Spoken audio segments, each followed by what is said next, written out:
कि हिंदुस्तान को एक सच्चाई और देखनी चाहिए कि आज वो लोग जो बहुत बड़ी बड़ी बातें कर रहे हैं, ज्ञान की बातें कर रहे हैं ना, किसान के लिए पीड़ा है, किसान आत्महत्या कर रहा है, किसान के घर में भोजन नहीं है, किसान क्या करेगा, किसान झोपड़ी में रहता है, किसान का बच्चा पढ़ नहीं पाता है। इतने सालों से, 70 सालों से इस देश का दोहन किया, इनको किसान का दर्द नहीं दिखाई दिया, इनको किसान की पीड़ा नहीं दिखाई दी। जब इन्होंने अपने बिचौलिए बिठाए मंडियों के अंदर इन्होंने इलेक्शंस नहीं होने दिए, वही लोग मंडियां इनकी कमिटियां चलाती रही और जो 100 रुपए का सामान होता था, जिसके 100 रुपए किसान को मिलने चाहिए थे, उसके 50 पैसे दिए, किसान को मरने के लिए छोड़ दिया। उसके बाद उस सामान को कोल्ड स्टोरेज में डाला, फसल को मार्केट में उसकी आवश्यकता बढ़ाई, उस 50 पैसे से लिया हुआ सामान 1000 में बेचा और हम तक पहुंचते पहुंचते वो 2000 का आ गया। 2000 में से किसान को कितना मिला? 50 पैसा।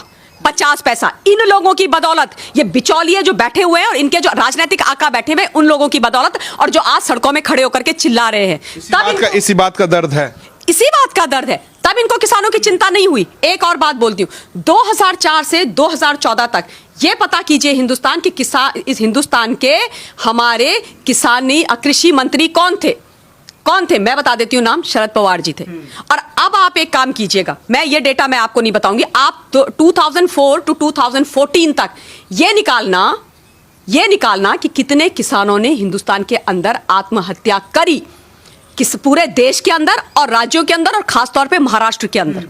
निकालेंगे, दूध का दूध और पानी का पानी हो जाएगा, इनका काला चेहरा सामने आ जाएगा। शरद पवार जी सारे प्याज की सारी मंडियां कंट्रोल करते हैं, वहां पर सारी मंडियां कंट्रोल करते हैं और उसके बाद अगेन 50 पैसे में लेके उसकी होर्डिंग करते हैं, उसके बाद बेचते हैं। इन लोगों से प्रश्न नहीं किए जाने चाहिए?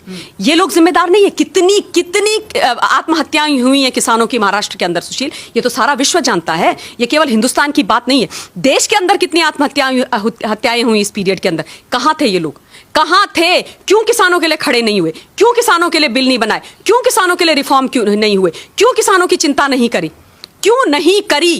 और आज एक प्रधानमंत्री, एक चाय बेचने वाले के बेटे ने जब इस देश में गरीबों के साथ, किसानों के साथ खड़ा होना शुरू करा, तो इनके दिलों के अंदर दर्द होने लग गया, इनको तकलीफ होने लग गई और ये बिलों से बाहर निकल करके तो ऐसे आ रहे हैं जैसे पता नहीं क्या हो गया, क्योंकि इनके जो जहरीले फन है ना, वो कुचले जा रहे हैं। इसलिए तकलीफ है। आज किसान को जब उसका हक देने की बात आई है, तो किसान को तुम बरगलाओगे? खालिस्तानी बिठा दिए हैं भाई। सोचिए आप, सबसे पहले शुरुआत ही हुई थी खालिस्तानी, वो आकर के इस आंदोलन में बैठ गए।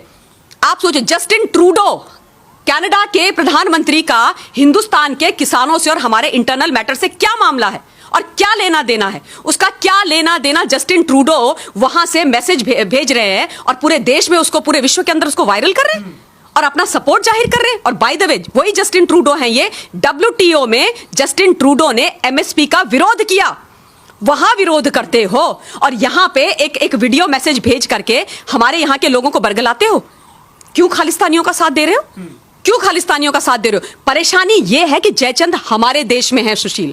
जयचंद इस देश की धरती के अंदर बैठे हुए हैं। वो इस देश का, मां भारती का, यहाँ की जनता का, चाहे वो जवान हो, किसान हो, आम जनता हो, उसका भला नहीं चाहते, क्योंकि जिस दिन उसका भला हो गया ना, इनकी दुकानें, इनका रोजगार बंद हो जाएगा। इसलिए जब किसानों की बात आती है तो ये चले जाते हैं कनाडा। जब धारा 370 और 35 से हटाई जाती है तो ये बैठ जाते हैं चीन की गोद में। जब आतंकवाद करवाना होता है तो ये बैठ जाते हैं पाकिस्तान की गोद में। ये देशद्रोही हैं, ये देशद्रोही हैं। इनको पहचानना और इनकी खाल खींचना शब्दों के बाणों से और सच्चाई से बहुत ज्यादा आवश्यक है, बहुत ज्यादा आवश्यक है। क्योंकि जब तक हिंदुस्तान का आम नागरिक नहीं समझेगा, जनता नहीं बोलेगी, ये नहीं सीधे होने वाले हैं। इन्होंने दिखाना, योगेंद्र यादव, मिस्टर योगेंद्र यादव, आप बताओ ये कहां का किसान है भाई?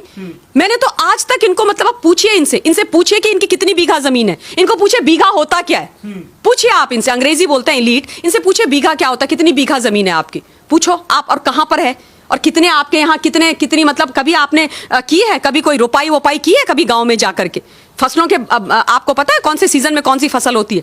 आप वहां पर गमछा ऐसे सर में लगा करके आप पहुंच गए किसानों के बीच में। ये तो वो व्यक्ति हैं, मुझे अभी तक याद है जब JNU में छात्र आंदोलन हुआ तो ये वहां भी कूद गए थे। नेताजी से ये स्टूडेंट बन गए, अब ये नेताजी से किसान बन गए।